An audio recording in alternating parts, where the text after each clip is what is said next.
नमस्कार छात्र छात्राओं, मैं अमित कुमार गौतम स्टडी में आपका एक बार फिर से स्वागत है। आज हम बात करेंगे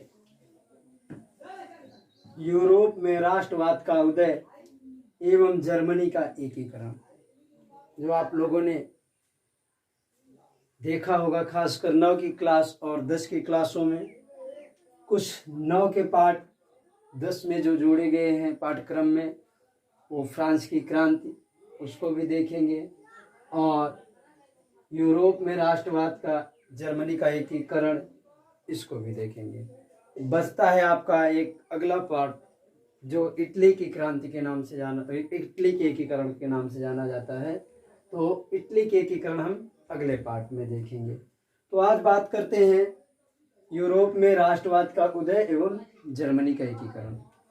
यूरोप में राष्ट्रवाद का उदय जो हुआ वह 18वीं शताब्दी में हुआ था और 18वीं शताब्दी में जितने भी यूरोप के राष्ट्रों ने राष्ट्रवाद या एकीकरण का प्रभाव पड़ा, उस पर मुख्य रूप से फ्रांस की क्रांति का प्रभाव अत्यधिक पड़ा। आप लोगों ने 9th में पढ़ा होगा कि फ्रांस का राजा लुई 16वां, जो फ्रांस की क्रांति 1789 में हुई थी, उसका प्रभाव पूरे यूरोप के एकीकरण पर पड़ा और सभी देश के यूरोप के राष्ट्रवाद का उदय या राष्ट्रवाद की भावना का भी प्रभाव पड़ा। तो शुरुआत करते हैं आज हम अपनी इस क्लास को पहले यूरोप में राष्ट्रवाद के उदय के परिचय से।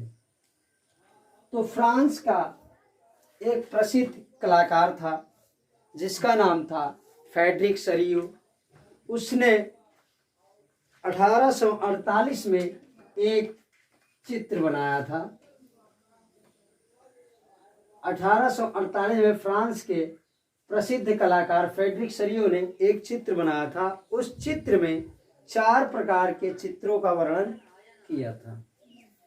तो उस चित्र में जो पहला वर्णन किया था वह एक चित्र में उसमें सामाजिक और राजनीतिक गणतंत्र को बनाया था। जो चित्र में 4 प्रकार का वर्णन किया था, पहला सामाजिक, दूसरा जनतांत्रिक गणराज्य की उसमें चित्र में भावना दर्शाई थी और अमेरिका और यूरोप के जो क्षेत्र थे वहां के लोगों को उस चित्र में दिखाया। तो इस चित्र में लोगों को काफी ज्यादा राष्ट्रीयकरण की भावना से और राष्ट्रवाद की भावना से या एकीकरण की भावना से प्रभाव पड़ा। इस चित्र में सभी वर्ग के लोगों को एक कतार में स्वतंत्र में वंदना करते हुए भी दिखाया है।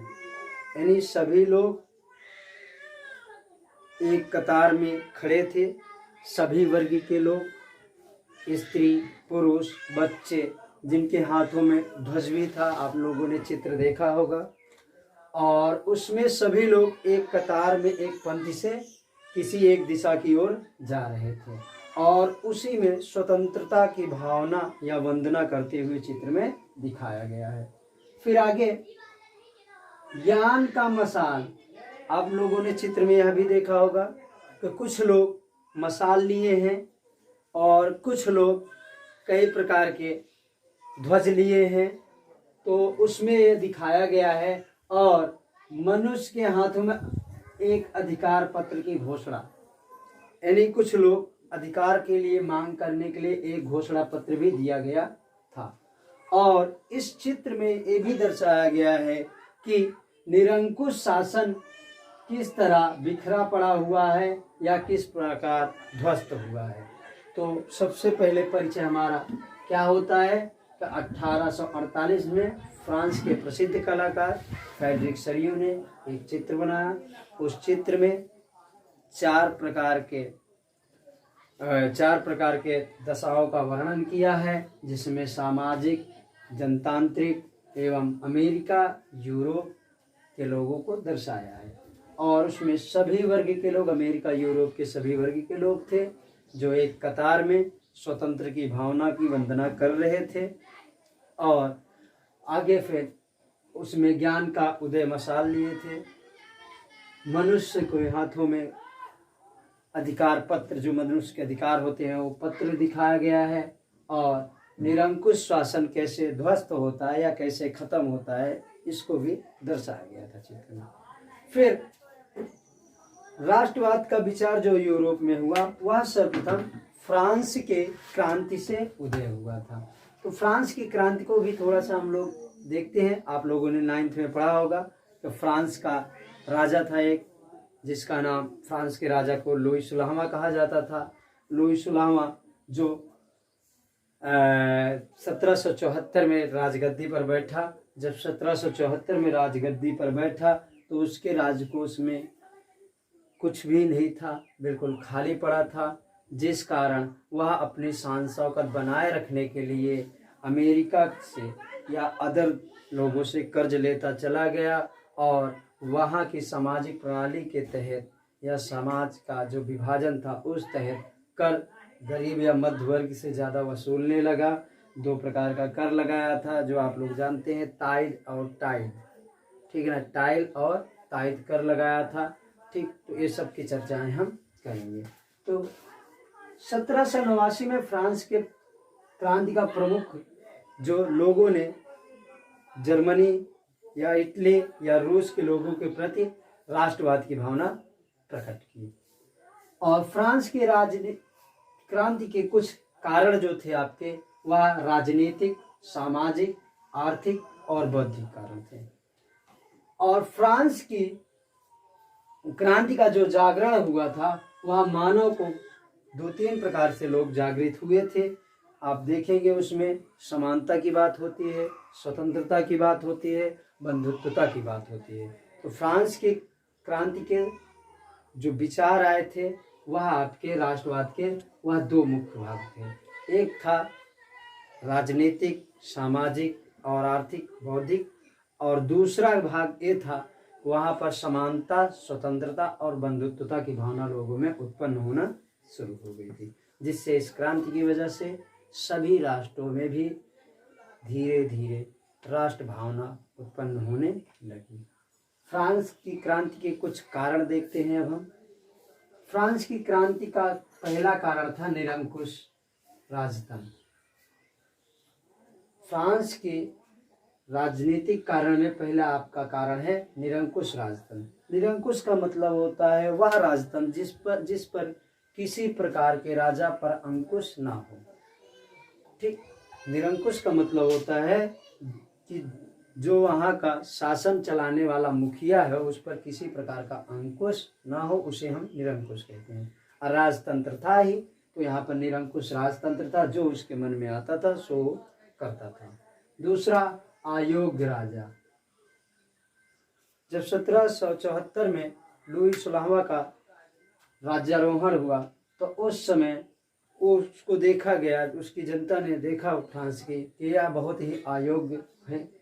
फिर मेरी एंटोइनेट का निकाह या विवाह, ऑस्ट्रिया की एक राजकुमारी थी जो इसका नाम मैरी एंटोइनेट था, उससे निकाह किया और जिसके पीछे वह फिजूल खर्ची करने लगा था। फिर राजकीय अर्थव्यवस्था। राजकीय अर्थव्यवस्था में राज्य में उसके राजकोष में जो मुद्रा थी बिल्कुल नहीं थी और धीरे धीरे वह कई देशों से कर्ज लेने लगा था, जिससे उसके प्रति क्या हो गया, उसे कर्ज देने में असक्षम हो गया और मध्य वर्ग के ऊपर या मजदूर वर्ग के ऊपर वह धीरे धीरे कर अत्यधिक लादने लगा, जिससे मजदूर वर्ग धीरे धीरे विद्रोह करने लगे। अगला है कर्मयोग शासन तंत्र। कर्मयोग शासन तंत्र का मतलब होता है कि जो अच्छे कर्म करने वाले या योग्य शासन चलाने वाले थे उनका काफी ज्यादा अभाव था लुई 16वां के शासन के दौरान।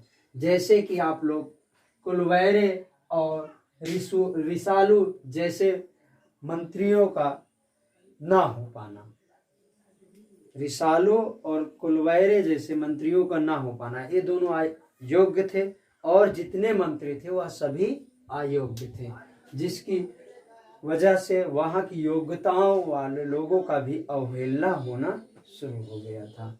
फिर प्रशासनिक अराजकता फैल गई थी वहाँ पर।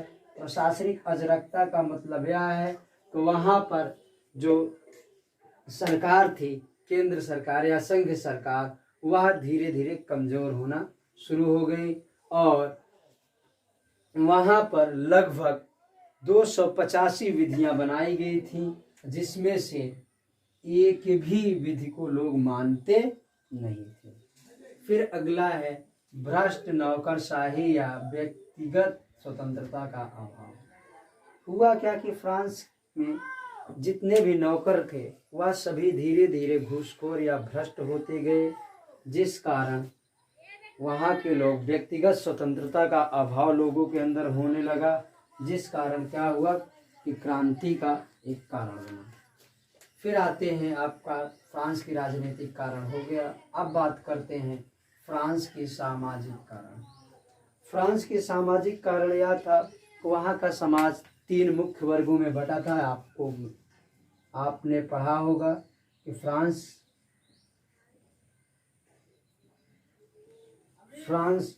का जो वर्ग है वह 3 समाज है वह 3 वर्गों में बटा था। पहला था आपका पादरी, दूसरा था कुलीन और तीसरा था मजदूर।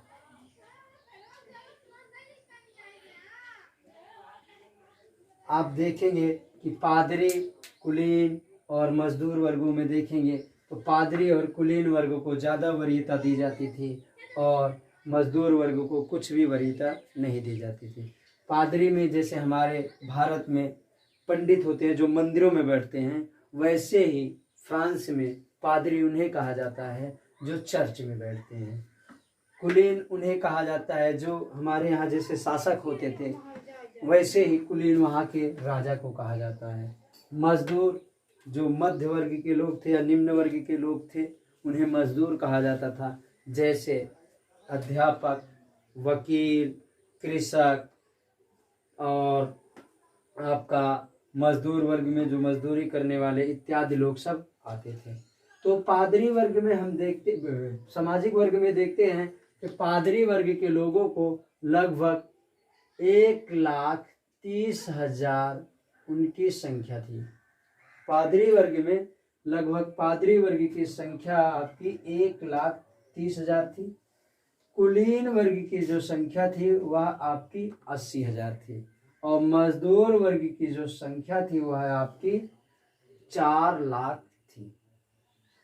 ठीक, तो उस समय 1789 में जो फ्रांस में क्रांति के समय वहाँ की कुल जनसंख्या 2,50,00,000 थी, जिसमें से पादरी वर्ग के प्रति 60% भूमि था, यानी 60% पादरी वर्ग के पास भूमि था और 40% मजदूर वर्ग के प्रति भूमि था, जिनमें से पादरी और कुलीन वर्ग कर से मुक्त थे। पादरी और कुलीन वर्ग दोनों कर से मुक्त थे। जो वहां पर 2 प्रकार का कर लगता था, एक था टाइद और एक था टाइड। ठीक, टाइद जो आपका था वह एक प्रकार का धार्मिक कर था। टाइद जो था आपका एक प्रकार का धार्मिक कर था और टाइल जो था वो एक प्रकार का प्रत्यक्ष कर था। अब इस कर में और क्या हुआ था, थोड़ा कहानी को समझिएगा। इस कर में हुआ क्या था कि ये कर मजदूर वर्ग से ही लिया जाता था और पादरी और कुलीन वर्ग दोनों इस कर से मुक्त थे। अब बताइए, आप देखेंगे भूमि पादरी वर्ग के पास है, कुलीन वर्ग के पास है, जिनके पास भूमि 60% है, यानी इन दोनों के पास अधिक भूमि है, और मजदूर वर्ग के पास 40% है, तो इनके पास कम भूमि है। अब इनको इन्हीं में से क्या करना पड़ रहा है कि इन्हीं में से इनको कर भी देना पड़ रहा है मजदूर वर्ग को, दो प्रकार का, एक टाइड जो धार्मिक कर था, एक टाइल जो प्रत्यक्ष कर था। अब यहाँ पर एक घटना और घटती है इनको कि जो यहाँ पर मजदूर वर्ग थे उनको पावरोटी का भी अभाव होने लगा था, जिस कारण फ्रांस की क्रांति का मुख्य कारण बना था। तो एक कारण बना था। फिर उसके बाद क्या था सामाजिक कारण में कि यहाँ के लोगों को, पादरी लोगों को पुरातन व्यवस्था में कर मुक्त किया गया था, और सामंत वर्ग को भी कर मुक्त किया गया था। आते हैं यहाँ सुविधाहीन वर्ग, इनको किसी प्रकार की सुविधाएं नहीं प्रदान की जाती थी। एक तरफ आप देखते हैं कि इनकी संख्या, आपकी जो पादरी की है वह लगभग 1,30,000 है, ठीक है ना। कुलीन की जो संख्या है वह आपकी 80,000 है। अब इन दोनों की जो संख्या आपकी है वह कितना हो रही है, 1,30,000 प्लस 80,000, 11, ये दोनों को मिलाकर 2 लाख, आपकी 2,10,000 लगभग, ठीक, 2,10,000 इनकी संख्या थी।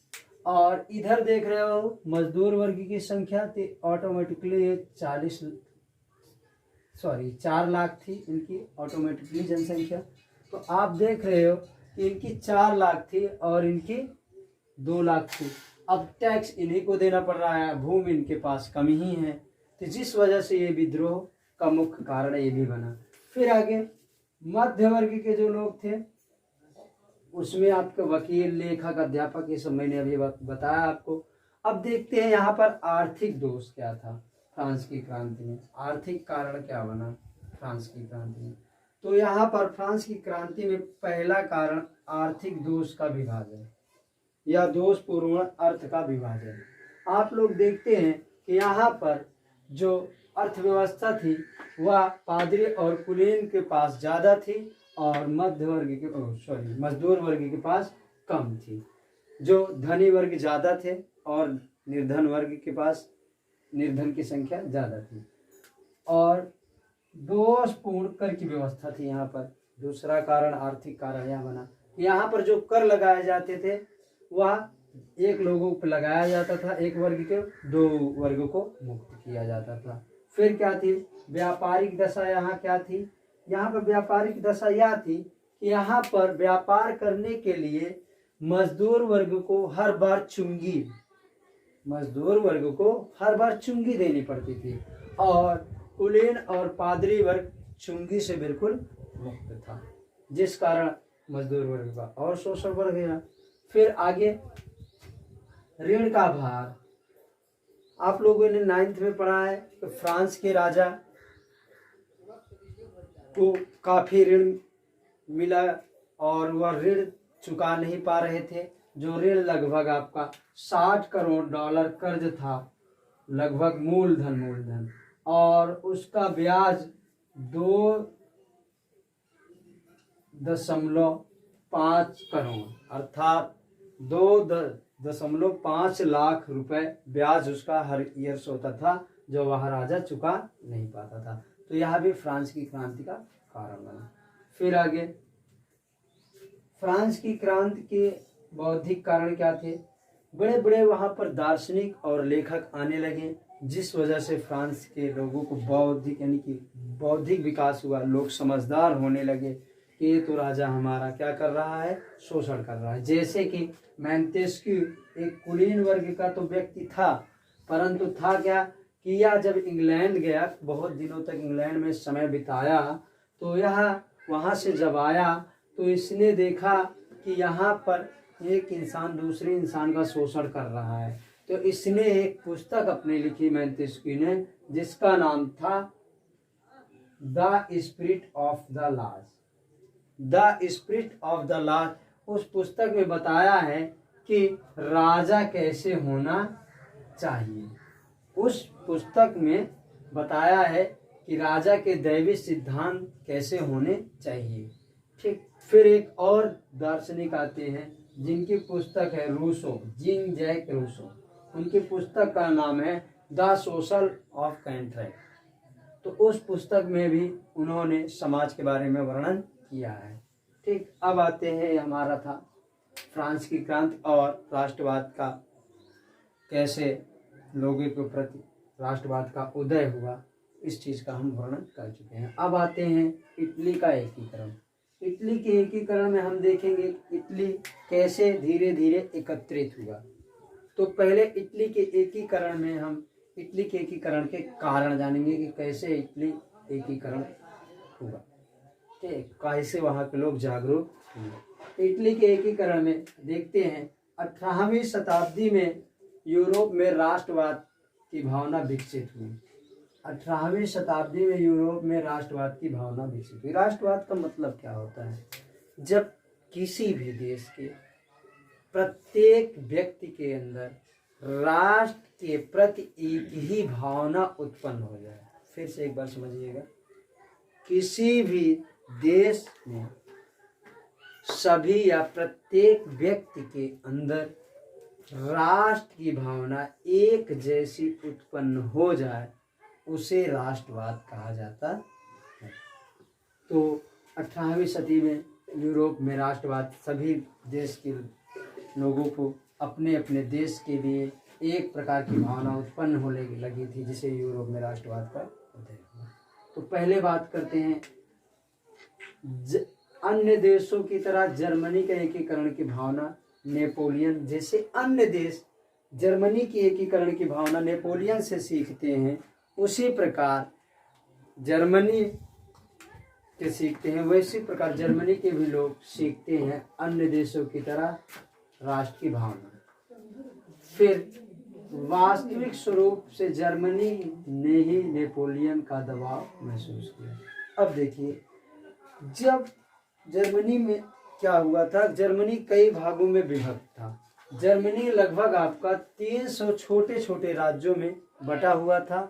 ठीक, जिस कारण सबसे पहले वहाँ पर नेपोलियन का दबाव वहाँ पर काफ़ी बढ़ा था, जिससे वहाँ के लोगों ने राष्ट्र की भावना सबसे पहले महसूस किया।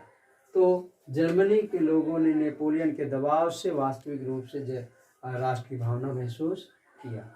फिर जर्मनी, मैंने आपको बताया कि लगभग 300 छोटे छोटे राज्य में विभक्त था, जिसे नेपोलियन ने बाद में 39 राज्यों का संघ बनाया, जिसे राइन संघ कहा जाता है।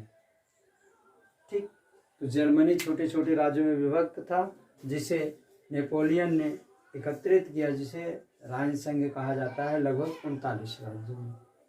ठीक, फिर नेपोलियन इस खंड से जर्मनी की एकीकरण की भावना होती है। नेपोलियन के इस कार्य से ही जो एकत्रित किया, उससे जर्मनी के लोगों के प्रति धीरे धीरे राष्ट्र की भावना या एकीकरण की भावना उत्पन्न हुई। अब एक चीज़ और देखते हैं कि जर्मनी और इटली का जो एकीकरण है, वह कुछ हद तक एक सेम टू सेम मिलते हैं। सेम टू सेम कैसे मिलते हैं, आइए हम आपको बताते हैं। जैसे इटली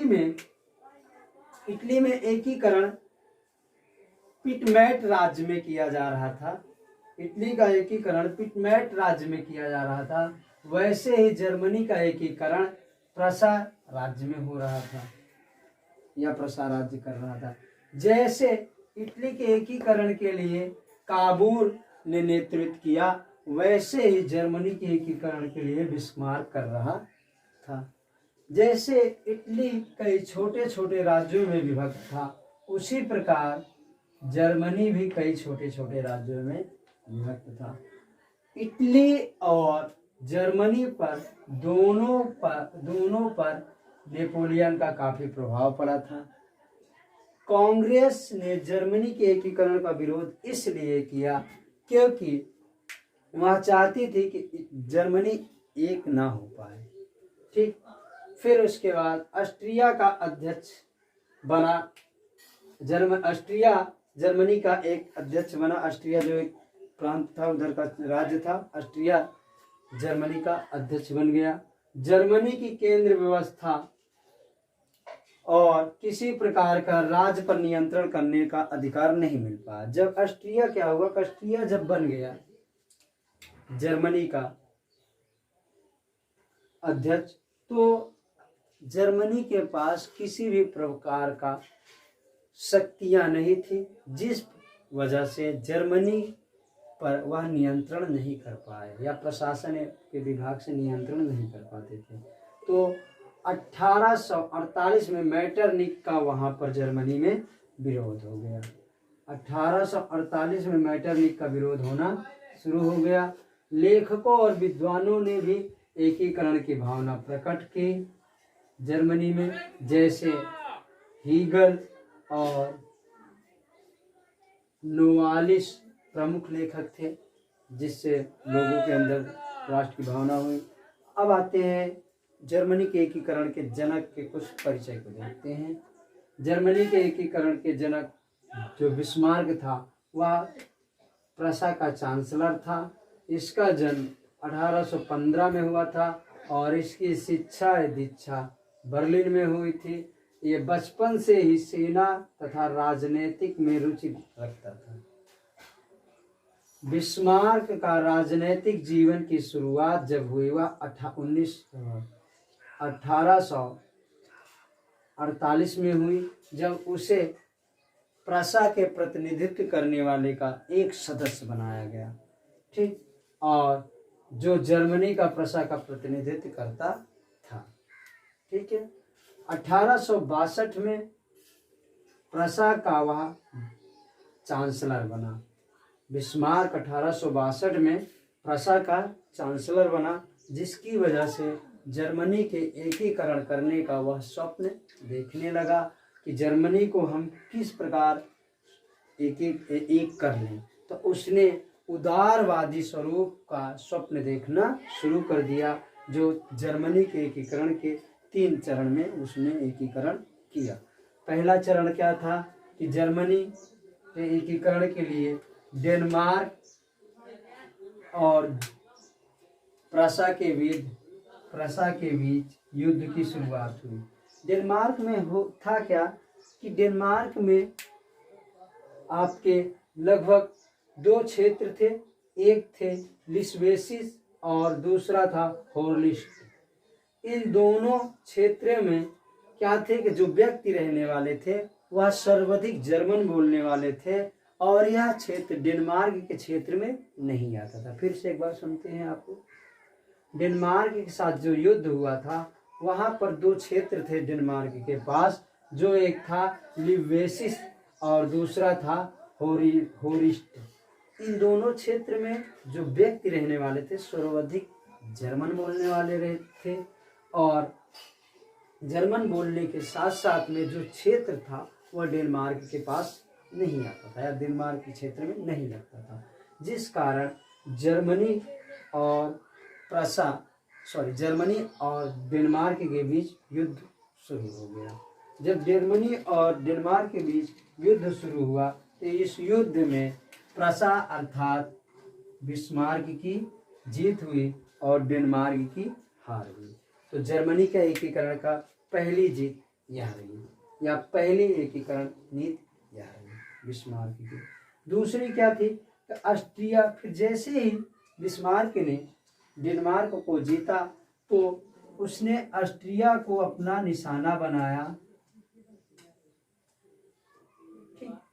जर्मनी या बिस्मार्क ने जैसे ही डेनमार्क को जीता तो दूसरा निशाना वह ऑस्ट्रिया को बनाया। ऑस्ट्रिया को क्या करना चाह रहा था प्रसा कि हम उसे जर्मनी के या प्रसा पर जो ऑस्ट्रिया का वर्चस्व है उसको हम बिल्कुल बाहर उठा के फेंक दें या बाहर निकाल दें। ठीक, तो उसकी शुरुआत करना प्रारंभ किया। अब हुआ क्या, यहाँ पर शुरुआत होने से पहले कोई सरल रूप नहीं था कि आप ऑस्ट्रिया से जीत जाते। इस वजह से क्या हुआ कि बिस्मार्क ने कूटनीतिक तौर पर उसने एक चाल चली। चाल उसकी यह थी कि उसने फ्रांस के राजा के साथ समझौता कर लिया और उसी समय प्रसा का मित्र रूस यानी जर्मनी का मित्र रूस था और फ्रांस का मित्र फ्रांस जर्मनी का मित्र था। सॉरी, एक बार रुक जाइए। हुआ क्या कि फ्रांस के राजा नेपोलियन से समझौता कर लिया जो युद्ध में न कूदे। कहने का मतलब है कि फ्रांस आपका ऑस्ट्रिया का मित्र था और रूस जो था वह जर्मनी का मित्र था। तो फ्रांस का राजा नेपोलियन तृतीय था वहाँ पर, ठीक है ना। नेपोलियन तृतीय से क्या किया कि बिस्मार्क ने संधि या मित्रता कर ली। उसने कहा कि देखिए भाई, हम ऑस्ट्रिया के पास आक्रमण करने जा रहे हैं, आप इस आक्रमण में मत आना, फ्रांस के राजा से कहा। और रूस जो था ऑलरेडी जर्मनी का मित्र ही था, रूस ऑलरेडी ना आता। तो इस में यह सलाह दी गई फ्रांस को, बिस्मार्क ने कहा। फिर इटली और ऑस्ट्रिया की दुश्मनी और बिस्मार्क ने इटली से संधि कर ली। अब इटली से बिस्मार्क ने, इटली और ऑस्ट्रिया की दुश्मनी चल रही थी, तो इसका मौका बिस्मार्क ने यह उठाया कि वह इटली से संधि कर ली। क्या कर ली? इटली से संधि कर लिया। और जिस प्रकार प्रसा का क्षेत्र में उसने काफी समर्थन किया या इटली ने काफी साथ दिया, ठीक है ना। और इस तरह ऑस्ट्रिया फिर अकेला पड़ गया, जिससे 1866 में प्रसा ने ऑस्ट्रिया पर अपना युद्ध की घोषणा कर दी। बिस्मार्क ने ऑस्ट्रिया पर 1866 में युद्ध की घोषणा कर दी, जिस कारण हुआ क्या कि ऑस्ट्रिया यह युद्ध हार गया और यह युद्ध सेडोवा मैदान पर लड़ा जा रहा था। ठीक, याद रखिएगा, कभी कभी पूछता है एग्जाम में कि जो ऑस्ट्रिया और प्रसा के बीच युद्ध हुआ था कब और कहाँ हुआ था, तो याद रखिएगा 1866 में और सेडोवा नामक स्थान या मैदान में हुआ था। तो यहाँ भी इसकी जीत। अब हुआ क्या कि फ्रांस साथ नहीं दिया था ऑस्ट्रिया का और वह ना तो युद्ध में भाग लिया। तो हुआ क्या यहाँ पर, फ्रांस ये सोच रहा था कि हमने जब इसका साथ नहीं दिया तो हो सकता है कि शायद हमारी मदद करेगा या हमारा कुछ क्षेत्र छोड़ेगा, कौन? जर्मनी, और हमसे मित्रता ही बना के रखेगा। परंतु इसका उल्टा परिणाम यह निकला कि तीसरा जो एकीकरण हुआ वह फ्रांस के ही विरुद्ध हुआ और जो दक्षिण में एक क्षेत्र था फ्रांस का, उस क्षेत्र सेडान में, उस क्षेत्र सेडान नामक स्थान पर युद्ध भी होता है, ठीक है ना। तो सेडान को वह छीनना चाहा और फ्रांस से वह युद्ध करने का प्रबंध बनाया और लगभग आपका 1 सितंबर 1870 में फ्रांस पर युद्ध की घोषणा कर दी, या फिर कहें आक्रमण कर दिया, ठीक है ना। जो यहाँ सेडान के युद्ध में फ्रांस की हार हुई। इस युद्ध को सेडान के नाम से जाना जाता है और इस युद्ध में फ्रांस की हार हुई और प्रसा को जीत मिली और नेपोलियन तृतीय और उसके सैनिक को प्रसा के प्रति आत्मसमर्पण करना पड़ा। तो 3 प्रकार से उसने जर्मनी का एकीकरण किया, जो आपने पहला चरण पढ़ा, डेनमार्क के साथ युद्ध करके एकीकरण किया, दूसरा ऑस्ट्रिया के साथ युद्ध करके एकीकरण किया और तीसरा फ्रांस के साथ युद्ध करके एकीकरण किया। फिर हुआ क्या कि फ्रांस के दो क्षेत्र जो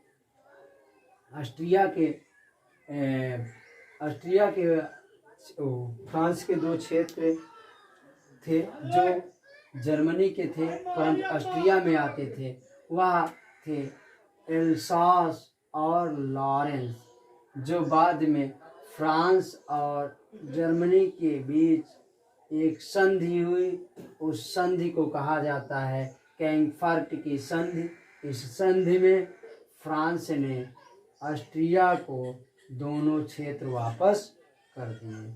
और कुछ यहाँ पर डेट है उसको भी हम लोग देख लेते हैं। 1815 में आपके जर्मनी के 38 या 39 राज्यों में विभक्त कर दिया गया था, जो लगभग आपके 300 छोटे छोटे राज्य में था। और 1830 में उदारवादियों के लिए एक संविधान बनाया गया था, जो कई शासकों ने इसको अपनाया। और 1848 में मेटरनिख का पतन हुआ। 1861 में विलियम प्रथम सम्राट बना। 1862 में आपका बिस्मार्क प्रसा का चांसलर बना। और 1866 में ऑस्ट्रिया पर प्रसा ने आक्रमण किया।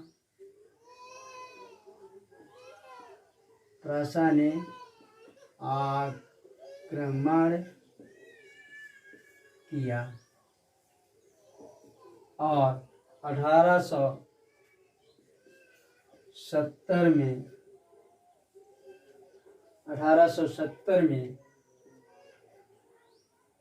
प्रसा ने फ्रांस पर आक्रमण किया। या कुछ डेट हैं जो आप लोग याद रखिएगा। तो आप लोग कुछ इस क्लास में क्या हुआ कि मेरा स्वास्थ्य ठीक नहीं था, जिस कारण क्लास हो सकता है शायद क्लास में कहीं कहीं त्रुटियां आई हों। तो अगर त्रुटियां आई हों तो उसके लिए मुझे त्रुटियां सुधारने के लिए एक अवसर दीजिएगा। और क्लास आपको कैसे पसंद आई, कैसी लगी ये क्लास, आप लोग कमेंट बॉक्स में ज़रूर बताइएगा। अभी हमने आपको जर्मनी का एकीकरण बताया और इसके नेक्स्ट क्लास में हम यूरोप में राष्ट्रवाद का दूसरा पार्ट लाएंगे, जिसमें इटली के एकीकरण की बात करेंगे।